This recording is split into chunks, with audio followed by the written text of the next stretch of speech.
Welcome everyone. My name is Kate here. I'm joined by my colleague Michelle McCartan, and we are here to share the last hour, hopefully the last hour for you all this Friday, and share our take on Mental Health Awareness Week. So that happened last week, but we felt that some of the sessions that we saw missed the opportunity to really celebrate the bright side of our mental health, and that's what we're going to be focusing on today. So Michelle and I started Business Reimagined because we had years of experience of training, sometimes in mental health, sometimes leadership development. We've worked in-house, we've worked for consultancies. And what we found is that people weren't able to take away everything from the sessions. Sometimes the learning just seemed to vanish under the pressure and the constant and relentlessness of the daily grind at work. And we felt that there was a way to reimagine business. So just a little bit about us. I work as a qualified executive coach. I'm a business psychologist, and I've worked in different countries around the world developing leaders. Michelle is a best-selling author, facilitator, and coach, and we're going to be sharing our take on mental health and specifically the bright side of mental health. Just to share a couple of housekeeping pieces for you, we are going to be getting you involved today a little bit using the annotate functionality. So those of you who don't know how to use that, I'll just tell you at the top of the screen, if you hover on view options, you'll see there's an option to press annotate, and then you'll be able to click on text and write on the text. So we would love to hear from you, and it's all anonymous when you do that. Ask questions in the chat. We'll see if we have time at the end of them, or you can send them to me or Michelle privately as well, and we'll get to them. And just to let you know, at the end of this program, we'll be sharing a little bit about our broader programs. This session is to give you a flavour into it, but we're really happy to follow up with any of you or your relevant people in organisations to continue these conversations. So without further ado, I'm going to hand over to Michelle. So thank you, Kay, and welcome everyone. We're really delighted to be here with you.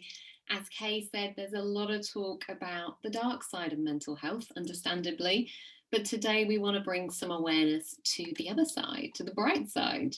We want to show you how incredible our minds really are and the amazing things that they enable us to do. We saw some bits in those little clips, if you caught them on your way in, of skiing, surfboarding, but equally applicable at home or at work. And this is a subject really close to my own heart. So 10 years ago, I was living with my son, with my husband. My son was only 9 months at the time, and we were in Melbourne, Australia. I was running a leadership consultancy with a fantastic team of consultants and working with some great companies. Life on the surface was really good, but I was far from feeling my best. You know, those little niggles, I was getting more headaches, it was harder to get out of bed in the morning, more colds, I was forgetting things. But they just seemed like little things, but I didn't join the dots, or maybe I didn't even necessarily see those dots. And then I crashed with chronic fatigue. I thought innocently that a couple of weeks of leave would fix it and I'd be fine, but it didn't. I was bedridden and I couldn't look after my little son. My mental health certainly wasn't in a good place. And, lots of days it felt like the challenge ahead was really insurmountable. But I see now that that challenge really offered me the opportunity to learn a huge amount about our incredible body and our incredible mind, and to understand how to work with it, not against it, which is what I've been doing. And this is now really central to the work that I do, helping people to perform their best and feel their best.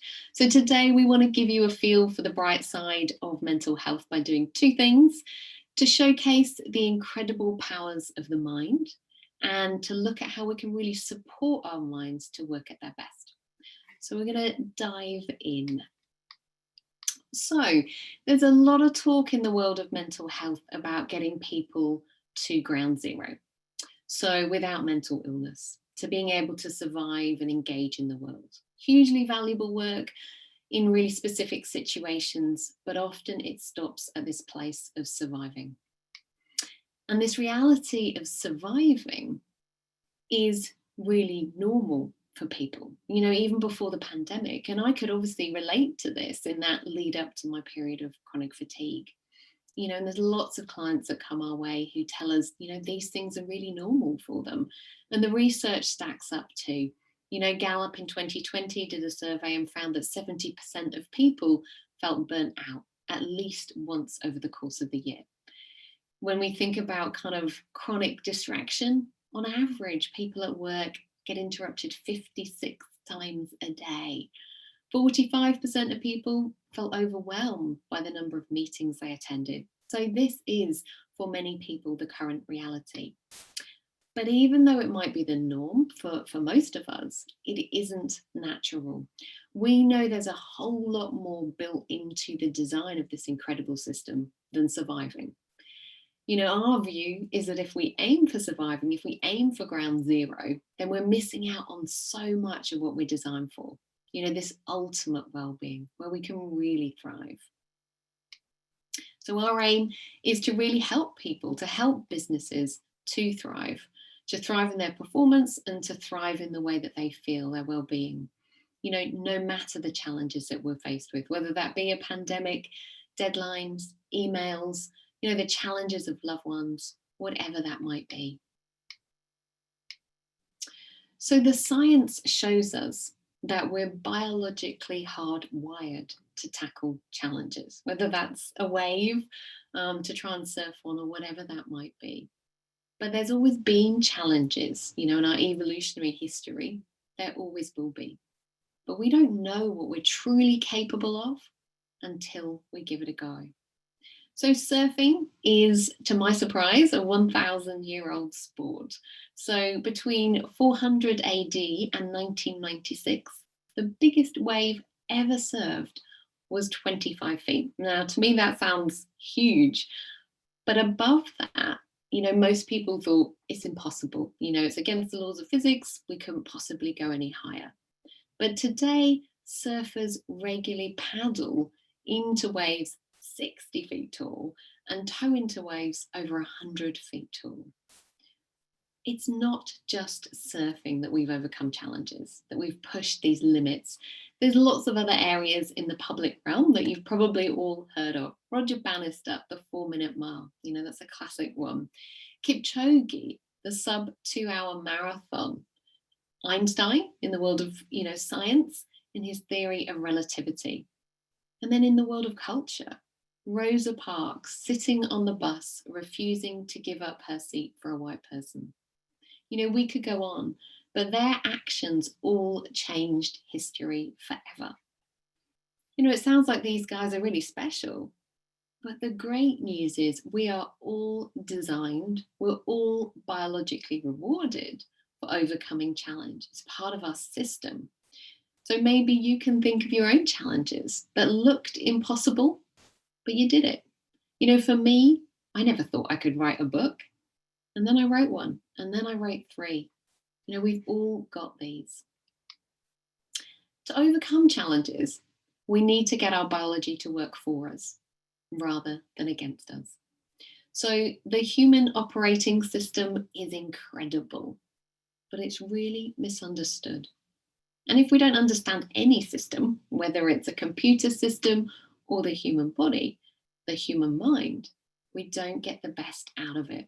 So I just want to give you an example of my lovely mum who's in her late 70s and her kind of activity on Facebook. So she does not understand how Facebook works. So she thinks that every post that appears in her feed is put there for her and her alone. So she thinks no one else can see them. And so she feels really compelled to answer each and every single one of them as if they were a private message. So if you think about members of parliament, community groups, advertisements, friends, influencers, she responds to them all in an awful lot of detail, quite openly and personally. And she feels exhausted. There's absolutely no sign of Facebook flow for her. So we've got to understand how the systems work to get our biology to work for us. So one incredible part of our biology, of our system, is that we've got this inbuilt mechanism for flow.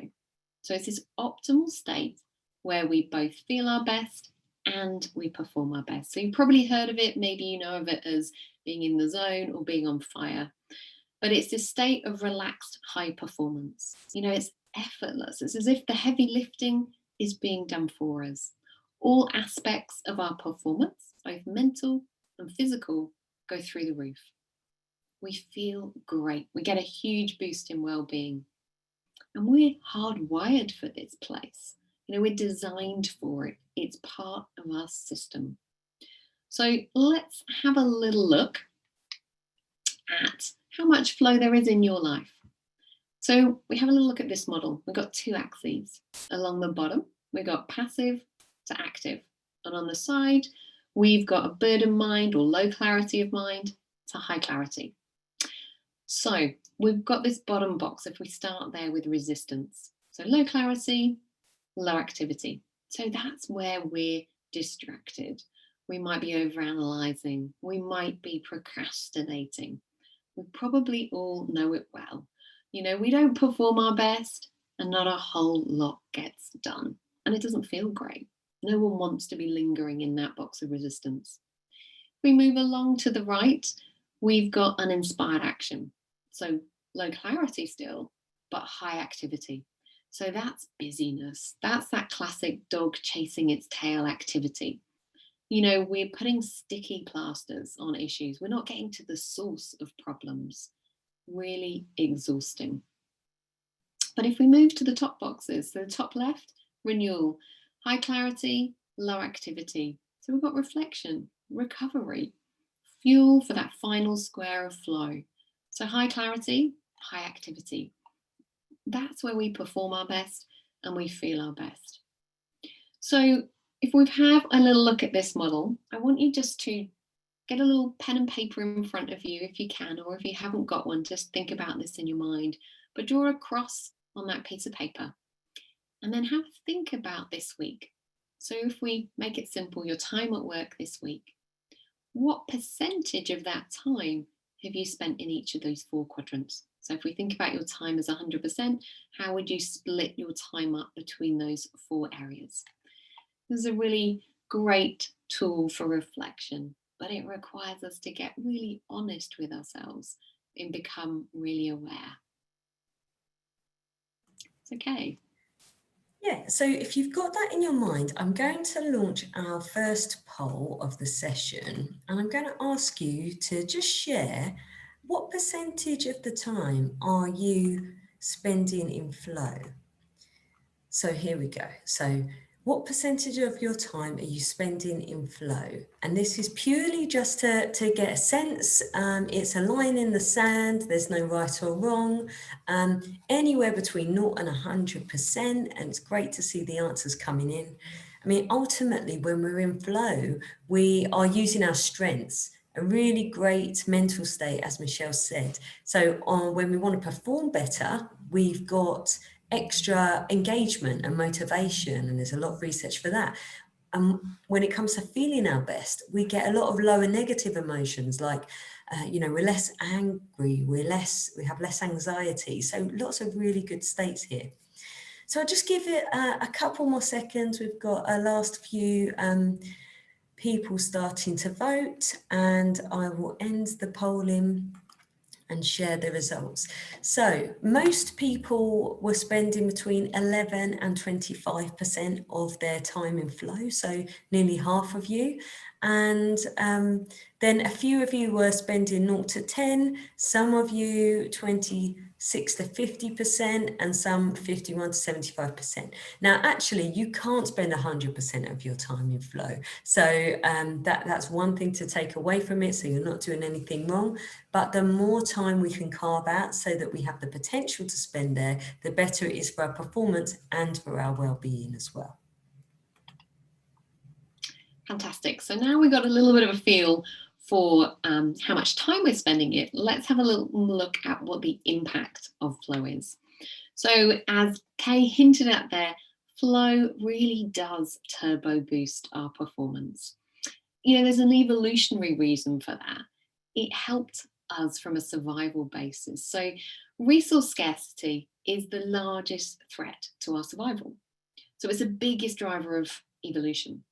So that really explains the skills that flow amplifies. So everything that you need to either fight over dwindling resources, flee to prevent being someone else's resource, or get creative and make more. So all aspects of physical and cognitive performance go through the roof. So if we look at physical first, that kind of traditional fight or flee, we see strength going up, endurance going up, muscle reaction times going up. And then on the other side, we see sense of pain declining, our exhaustion declines. So hugely beneficial, to us these days, as well as to our, our ancestors.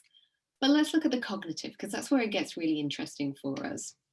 So, if we look at this one, McKinsey studied top executives over a 10-year period of time, and they looked at what their productivity was like in flow in comparison to normal. And as we can see there, 500% increase in productivity and motivation. I mean, that's just a staggering figure. When you think about what that means, you could go to work on Monday and take the rest of the week off, and you get the same amount done. So for organizations and individuals that are not doing this, what potential there is available to us. If we then have a look at creativity and innovation, well, flow is one of the biggest, if not the biggest drivers of innovation and breakthroughs. So researchers at the University of Sydney got a lot of participants in and gave them a load of different problems. And they found that there was over a 400% increase in creativity, in problem solving, in pattern recognition when these individuals were in flow. And in fact, more research studies have shown it could be up to about 700%. So, this has massive implications when we're going through big periods of change, transformation, and we need to adapt quickly. And it's not just those, when it comes to learning and memory, 200 to 400% increase. Again, super helpful. And there's more, meaning, purpose go up, grit, persistence, resilience. We also have an increase in collaboration, in cooperation, so we can work with others better. And we've also got an increase in empathy and ecological awareness. So, for today's day and age, super important. And it's not just our performance. It also has a massive impact on our well-being. So the research done by the godfather, we might call him, of flow, Mihaly Csikszentmihalyi, looked at what the characteristics were of people that spent more time in flow. And, without a doubt, they were happier, they lived longer, they had a greater sense of well-being.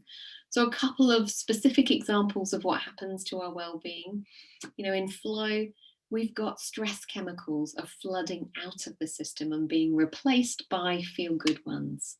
Our immunity goes up, super important right now in today's era. Healing goes up. Our likelihood of infection goes down. And we also have that increase in long-lasting happiness. So lots of, things in there that we probably all would like more of in our lives. So scientists were really interested in, well, what's going on in the brain when we're in this place of flow? From a neurobiological perspective, let's understand what's happening. They thought there would be a lot more activity. So when you've got all these capabilities, of course there should be more activity, they thought. But interestingly, there was less. So the opposite of what scientists thought.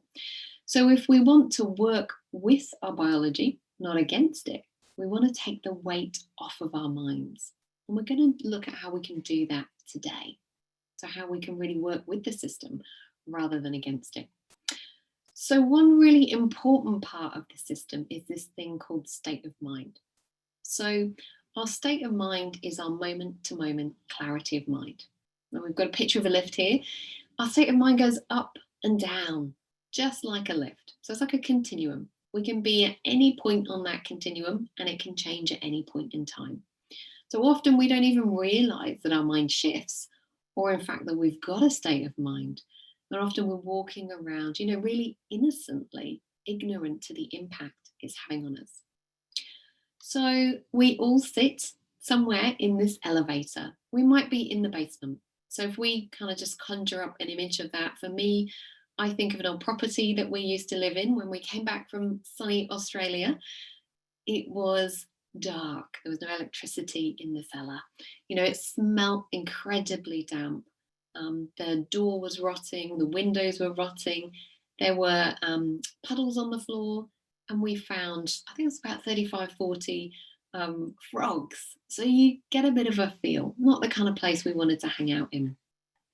But on the other side, in a high state of mind, about 14 years ago, when I was a HR manager for Deloitte in Melbourne, my office was on the 45th floor of a high rise. It was a good view, but you know, occasionally, or pretty much weekly, I got to go up to the 55th floor, to the penthouse, when I had to go to partner breakfast or dinners or client meetings. Incredible floor to ceiling glass, views of Port Phillip Bay, Albert Park, you know, really stunning, and a place I always wanted to hang out in. So we kind of get a feeling. But when I ask groups, have you ever experienced a low state of mind? Have you ever experienced a high state of mind? I always see people nodding for both. It's normal. It's part of the human system. We all experience the full states of minds. So, you know, what we want to know is that, you know, sometimes we do find ourselves in a low state of mind more of the time, and we might be worried about it. And that's a really good indication to reach out, to talk to someone about it. But today we want to dive in and understand this design a little bit more. So let's have a look at the basement first of all, and we're going to draw on all of you and see what it looks like for you. So we're thinking about the work context, we're thinking about everyday experiences. So when I think about what the basement looks like for me, there becomes an urgency around it. Oh my goodness, I have to do this. Or maybe I ruminate and I think too much about what's just happened. So this is your chance to use the annotate functionality. So if you have a think about what does the basement look like to you at work? So if you go to view options and scroll a few down to annotate, you'll be able to click on the text. Feel free to choose a color that you like and a space on the board, and you'll be able to write on there as well. So I'm going to start us off and just write urgent on the screen here. So just have a think about, again, this is just you for self-reflection. It's going to be completely confidential. No one will see what you're writing, but share with us, what does it feel like for you, the basement, when it feels a bit dark and heavy for you at work? How would you describe that? What kind of words would you use? Now, as we're waiting for people to join in, as Michelle said, this is completely natural. We all have our own version of the basement, and we all have our own version of the penthouse as well. And once we understand that, it gives us that opportunity to know that we don't need to be afraid of this. And we also understand that just like a lift, it's going to go up and it's going to go down as well.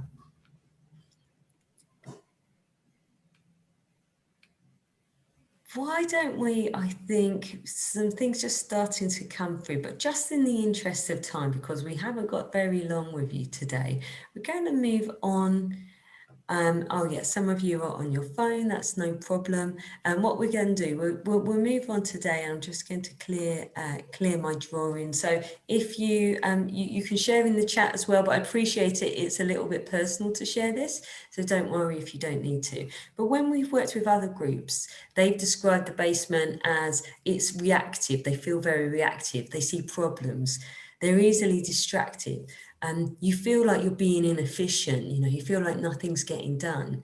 Maybe you're very attached to the outcome. Oh, I really need them to agree with this decision or to get this signed off. You might resist connection. I know I certainly suffer from that sometimes when the one time when I should be reaching out, when I feel a bit low, that's the time when I think, oh, I'm not sure anyone would want me to reach out, so maybe I don't. So we resist connection. We take things personally. We might become a bit rigid. We need things to be a certain way. We repeat the same patterns. We lack creativity. We forget that there's actually so many ways that we can address all of these issues. We feel overwhelmed and we can feel anxious about the future as well. So some of those might resonate with you as well. This is typically what people feel like when they're in their basement.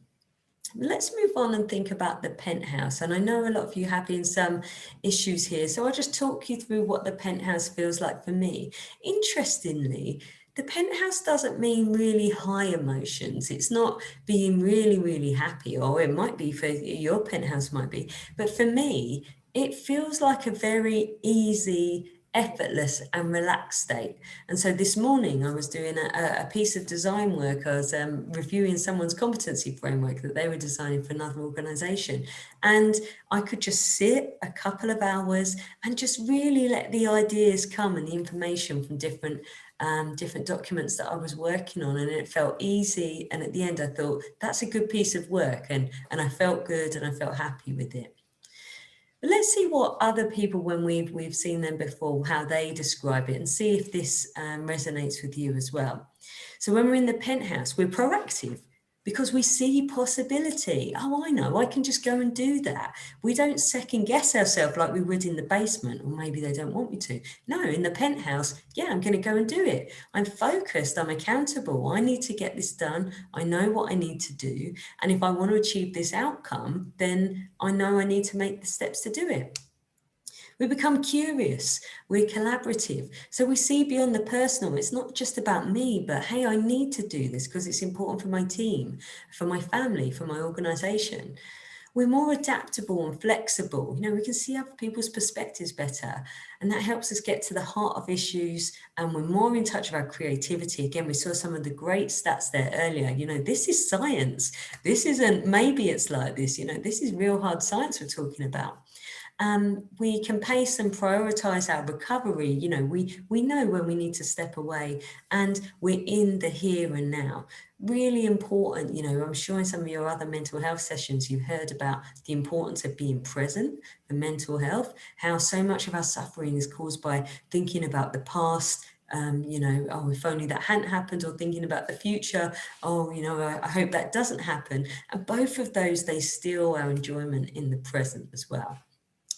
So I'm going to hand back to Michelle now, and actually let's get another poll going, I think. So let's think about, where are you in the state of mind elevator? So I'm going to just set the poll. We're going to have the poll going from 1 to 10. So I'm just going to launch it now. Feel free to vote. So 10 is going to be the penthouse, in whatever that looks like for you. 1 is the basement, and again, whatever that looks like for you. And the same as before, there's no right or wrong, and this is always moving. So whatever you choose now, this is likely to change. You know, if you do it at the same time tomorrow, or if you do it in a few hours' time, and that's because we're designed to actually move up and down. But when we know that, we become less afraid and less drawn in when we're in the low state of mind, and that helps us bounce back up to the high state of mind. Okay, so about over halfway now with people responding, and we've got a bit of a range here going from between 4 and 10, mostly sitting around the 6, and whoever's at number 10, brilliant work, because it's Friday afternoon, and I love your work. So I'm just going to end the polling now. So yeah, we ended up with most people around the between 4 and 7, and that's pretty normal as well, because that's about midway. But just imagine if you can find some techniques where you're going more up to the 8, 9, 10 more of the time. That's what the work we're sharing today is hopefully going to help you do.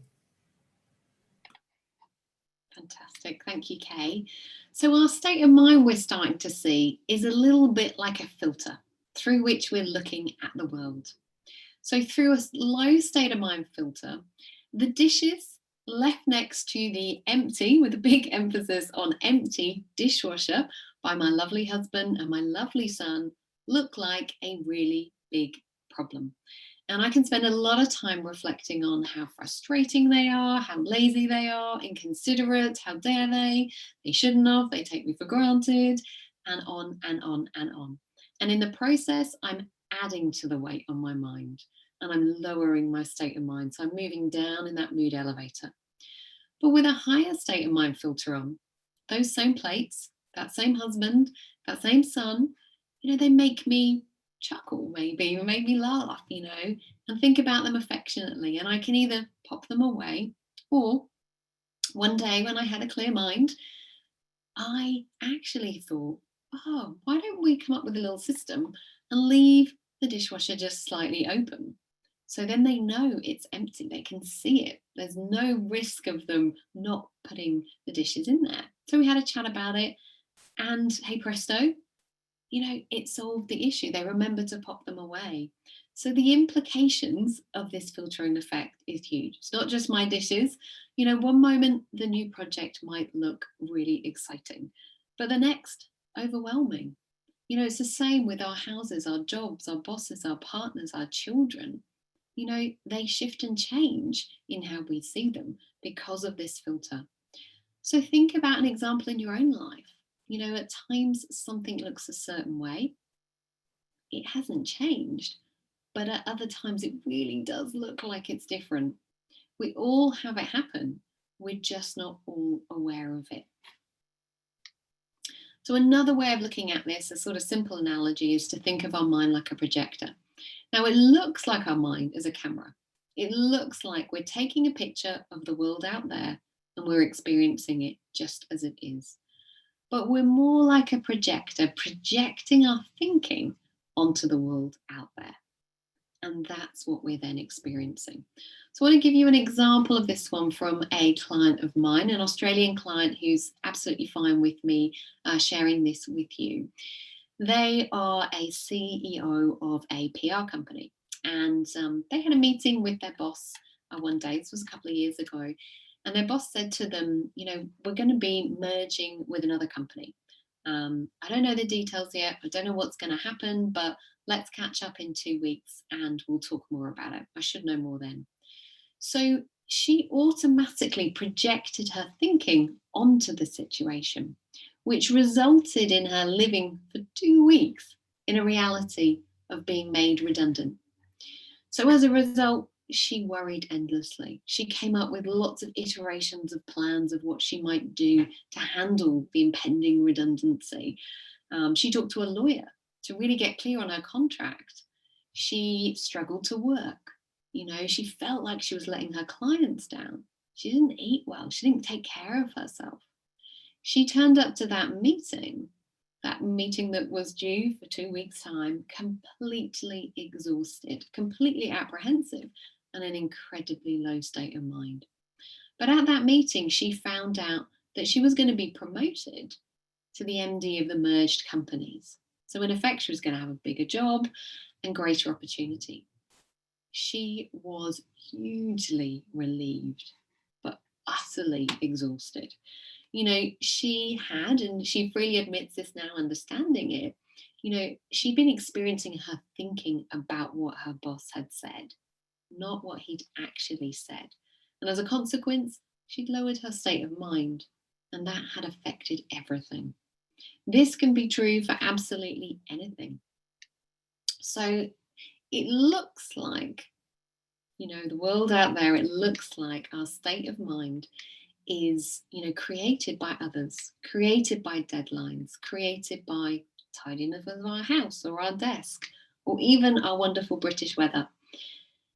So we could say it looks like our state of mind comes from the outside in.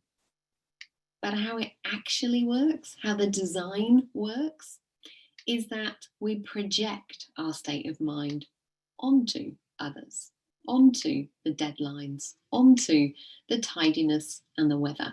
And that's what we experience. So our experience actually comes from the inside out. It's part of the design. But if we think it comes from the outside in, then that's what we experience. And the more we have to busy ourselves to control the world out there. And in the process, our state of mind, drops. So much less chance to get into flow, and much more likely that we're going to feel like we're the recipient of life, that we don't have personal agency and that we're a victim of life. But the more we understand how it really works, the more we're able to be in a higher state of mind. The more closely we see reality as it is, not our state of mind's version of reality. So, when we've got less weight on our mind, we're able to get into flow more. We're able to get all those wonderful benefits that we all want more of the time. So we start to see that our state of mind, is really, the precursor to our behavior and the outcomes that we get. So how my state of mind is affects how I see the world. So whether I see a annoying client or whether I see a really interesting client, same client, but different world that I'm seeing. And that affects how I behave, and that affects the outcomes that I get. But often we don't go upstream enough. We don't get curious enough about our state of mind. So we don't get to the source of our behavior. We don't have the opportunity to shift that and therefore change the downstream effects in our behavior and in our outcomes. And this isn't just having an impact on us as individuals, it's impacting our teams as well. So if we look at that axis again down the middle here, state of mind, we're going from low to high. If we're collectively in a low state of mind, we're in this state of being blinkered. We see things our own way. We don't listen. We're not as present. I'm sure we've all been in a meeting where there's been a lot of people that have been in that state, and it can feel really hard. We move up the state of mind elevator to passive, to see. People not hugely engaging. They probably want to get in and out as quickly as they can. They definitely don't want conflict. We move up again, we get to functional. We're functioning as a team. We're having conversations, but maybe we're not comfortable, asking questions, going beneath the surface. So we're not getting to the heart of issues. It feels too hard. And then finally, the place where we all want to hang out as a team is in collaboration, that A sweet spot. That's when we're in flow. That's when we're happy to have robust dialogue. We don't take it personally. We explore things together. We're not so tightly gripped as to how things need to be. So as you look at this, start to think about, what's the most common place or position on this state of mind elevator for the teams that you're in. And if it isn't A all the time, which, quite normal that it wouldn't be, how visible is state of mind? Because when we're aware of state of mind, we can observe others without absorbing their state of mind. We don't need to get into the elevator down low with them. We can just get curious. We can stay neutral. We can stay open. And that's how bringing awareness to our state of mind can be super helpful in a team environment as well. So the more we keep pushing in a low state of mind, the more stress we experience. So we're just going to pop a little poll up just to see how often we all experience stress. So as we pop that one up there, if you can just have a little think. Now, we know this varies, but if you think about the last couple of weeks, pop in there, how often do you experience stress? And we all experience it. It's really normal. So, good just to get a feel, check in. Where are we at the moment? What does that look like for us? If we experience stress over a long period of time, or it becomes anxiety, it can add a real huge weight on our mind, prevent us from getting into flow. So it's good to keep an eye on this. So let's have a little look at what we've got. So we can see for you guys, we've got a range here. We're not at the extremes, but we're ranging around that middle point. So from multiple times a day to a few times a month. So really good to check in, notice, how do you know when you feel stress? Where do you feel it? What's the impact on your performance? And what's the impact on your team? What role is state of mind having in that process? So what we are going to do is watch a little video clip.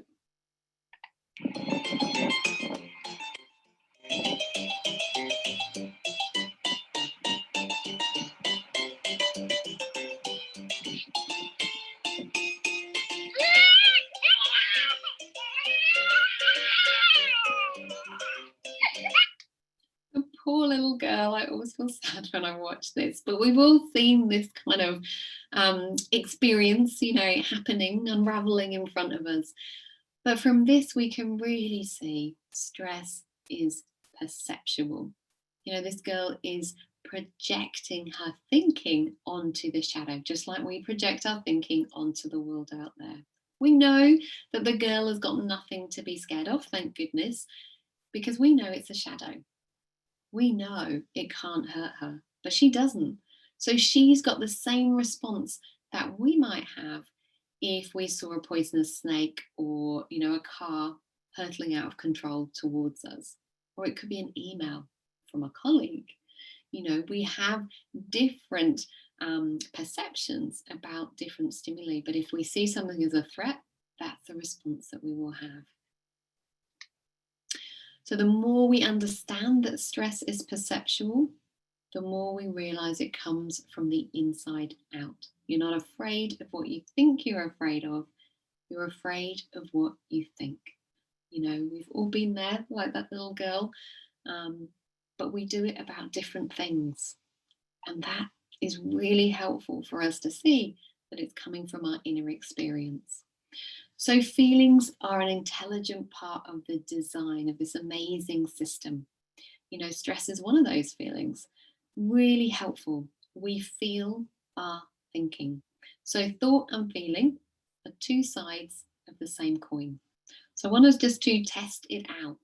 So I want us to all just kind of close over our eyes or cast our gaze downwards. And I want you to think about a happy memory. So just think about something. Maybe it was a holiday you went on. Maybe that seems like a long time ago now. But think about an experience, a happy memory. I just want you to relive that in your mind. Enjoy, really indulging in that thought. And then at the same time, I'd like you to feel sad. So indulge in that thought of, that happy memory and feel sad.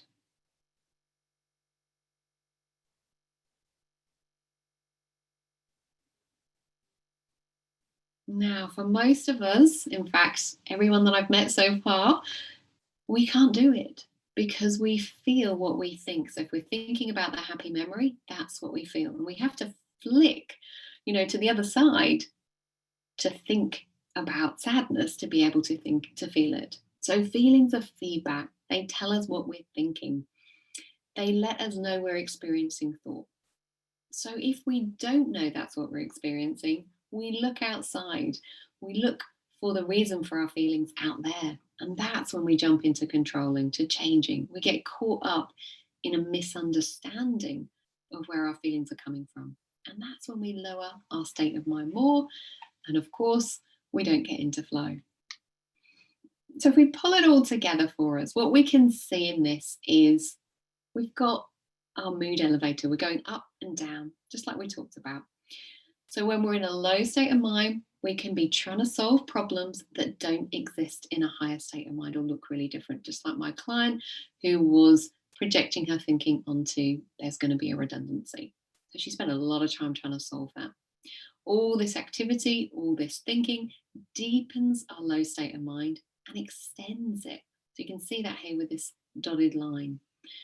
But by being aware we're in a low state of mind, we're able to catch it before we deepen it and extend it further.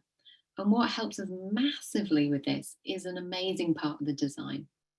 The mind is a self-regulating system. And this is really good news. It is designed to return to its optimum state. So it's a bit like a beach ball.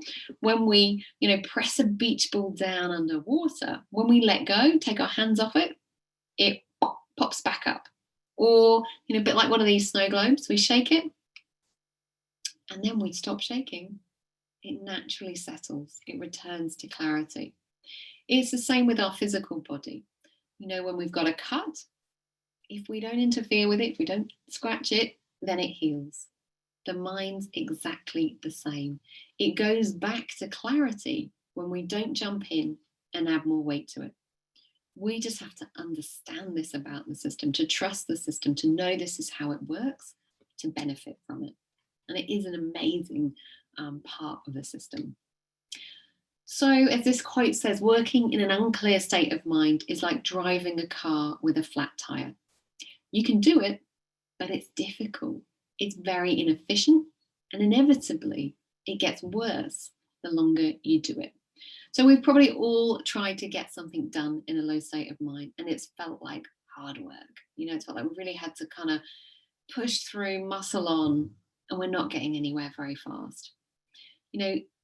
When we bring awareness to having a flat tire, we can deal with it. Or when we bring awareness to being in the basement, rather than pushing on, we can let the system naturally return to clarity. There's a super important part, of the system, but we need to have awareness to it. So, the mind has this incredible design, which we think more people would really benefit from understanding. And today we've really only scratched the surface. But it's such good news. The mind is a self-correcting system. The mind's capable of flow, and we can get there more of the time. It's trainable. And that's what we want to share with people and help people get there more of the time.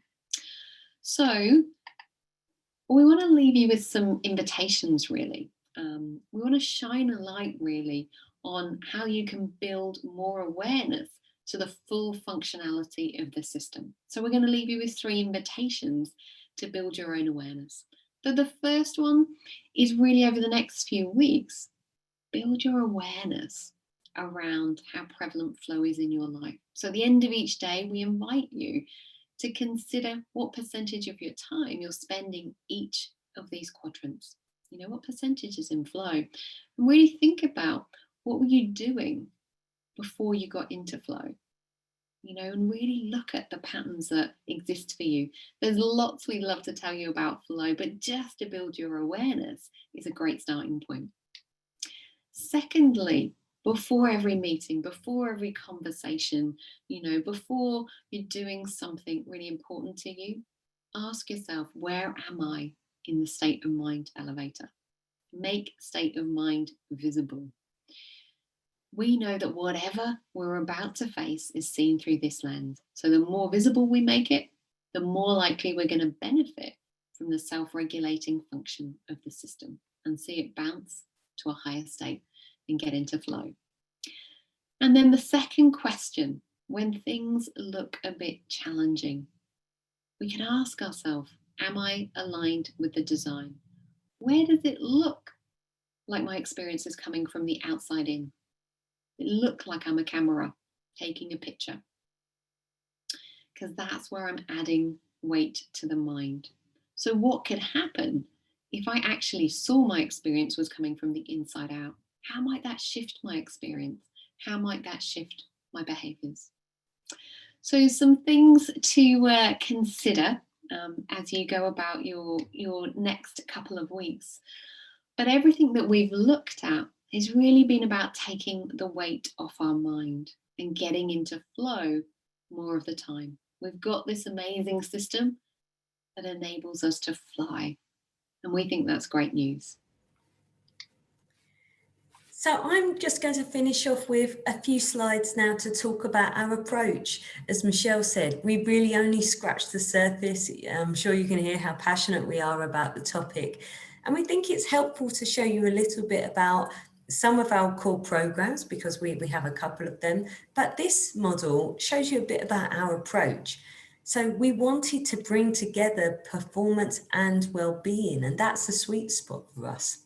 So in the wellbeing space, there was some great work being done around resilience and physical health and mental health.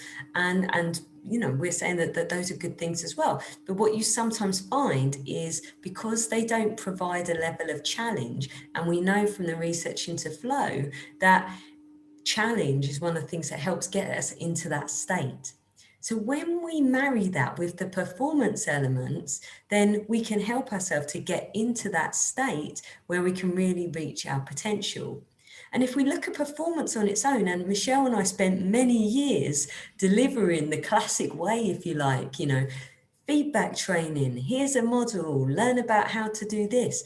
But that didn't help people who got to that situation where they had to give feedback, and the terror prevented them from doing what they needed to do and just tapping into their own insights. So that's what we help people do. We're bringing together well-being and performance to help really people feel and perform at their best. So the thing that really we're helping people to learn is mental clarity. And this is a great quote from Chantel Burns. Skills and techniques are crucial, but mental clarity is always the deciding factor in our performance. How many times have you had it where the idea has just come to you? You know, the solution, you weren't even thinking about it. Maybe you were in the shower, maybe you were on your lunch break and you think that was it. That's what we can tap into more of the time when we're not so burdened by the distractions and our exhaustion and the amount of things on our to-do list. So that's really what we're helping tap into, so that people have the performance, but really driving it through their own insight and potential. So we do a whole range of development programs. You know, we really try and reimagine how this is done. A few topics on the board here. We've worked with women in leadership programs. It works great.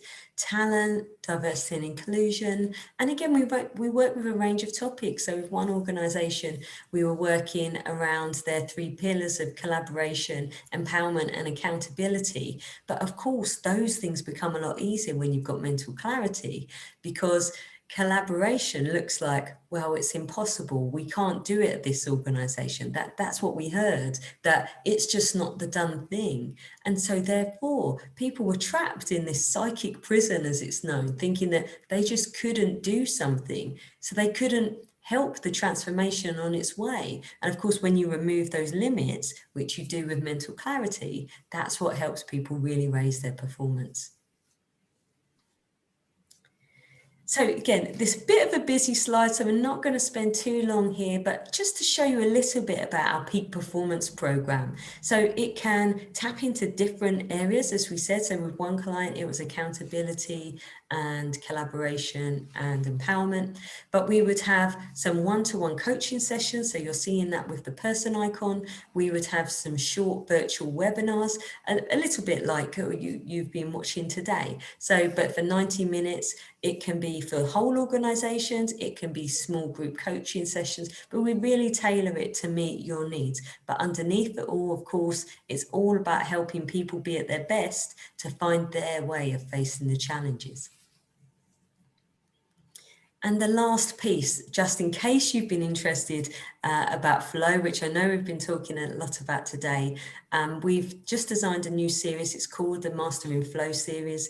It's 6 one-hour webinars that can be accompanied with coaching. Again, it's about mental fitness. Research by Deloitte, by the way, has also shown, it only came out last year, showed that for every £1 invested in different wellbeing programs, there was a 5 times return on investment. So we know it's good for people, it's good for mental health, it's brilliant for productivity, and we just wanted to package that together and give people a chance to experience it for themselves.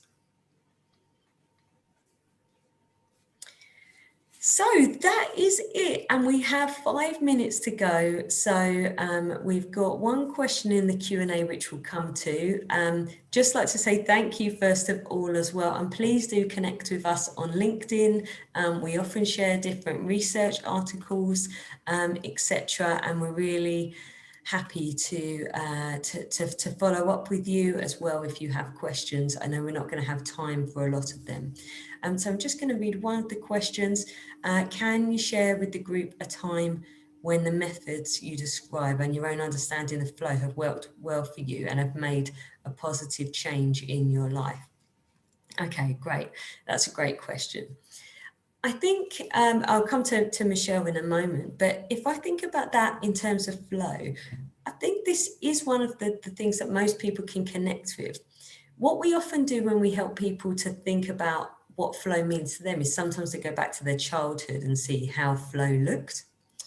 When we think about it in the current work capacity, it's about carving out time. And there are certain triggers that get you into flow. So I mentioned the challenge and skills continuum. So something has to be a little bit challenging. And these are all kind of scientific triggers. So, but it only needs to be 4% more challenging than you're used to. So it should feel like a little bit of a stretch. It should be something that matches with your curiosity and your passion and purpose. And then when you have these things, you can work more quickly and efficiently at something. So I'm someone that I can work really quickly at times when I'm in that flow state, and I can just get so much more done. And designing different PowerPoint presentations is one of those things that I can have the vision in my mind, and then I can work really what would take me a long time if I was being interrupted, but can work at a really good pace and actually feel in a very relaxed state while I'm doing it. And that's really the sweet spot. Michelle, what are your thoughts about that question about how flow looks like to you in work? Yeah, so for me, it's been, super helpful. Obviously, from a personal perspective, it was part of my healing journey. So the more I got into flow, the more I was able to heal from my chronic fatigue. And one of my tools for doing that was writing. So really interestingly, when we find what we call our primary flow activity, it can really help build flow in our life and help all aspects of our life. So for me, I found writing during my recovery from chronic fatigue. And what I actually then was able to do was to bring that knowledge or that experience into other aspects of my life. So whether that was writing as part of my work, my business, creative tasks, but also interacting with other people. How could I mimic? How could I recreate that experience? And as I've got deeper in my learning around what flow is, it's a 4-stage cycle. So there's a map to flow, and that's really helpful to know. It means it's trainable, and it means that when I knew where I was in that flow cycle, whether I was writing or whether I was engaging with other people or coaching, I knew what triggers I needed to engage and what tools I needed to deploy. And that's been super helpful for me. So it's changed my relationship with creativity massively. It's changed my relationship with doing tasks I just don't want to do. How do I actually get through the struggle phase and enable myself to get into flow? So, really wide ranging, applications of flow. And great for us to just get curious about it and see where we can build more of it in our own lives. I hope that's helpful and answer the question. Thank you. And we've got 1 minute to go. I'm just going to look at this last question, which is, as a line manager, how can I encourage all of my team to explore these concepts, even the doubters amongst them? We don't have one said way of being able to engage people. We're all different. But what we find is that when we work with small groups, especially if you feel like people are resistant, with small groups or one-to-one work, the one-to-one coaching we do, we can really help people to see their thinking. Until people really see their thinking and the impact of it, it is very hard for them to move forward. But just one example was someone that I was coaching recently. She was a self-confessed self-help junkie. She'd read all the books, but she said that the difference that one-to-one coaching made just really opened everything up, because as much as you can read and do it yourself, sometimes someone helping you shine a light can just be that bit that moves you through the barrier. But I would just talk to people and use some of the exercises that we use today, see if people will open up. And we're more than happy to, again, discuss different ways after the session, because I appreciate we've run out of time. But I'd just like to say thank you to the Diversity Project for inviting us to speak to you all. We're just so thrilled to be able to share this with everyone. We know it makes a difference. We've seen it with our own clients. Please keep in touch, and we look forward to talking to you soon. Have a lovely weekend. Thanks, everyone.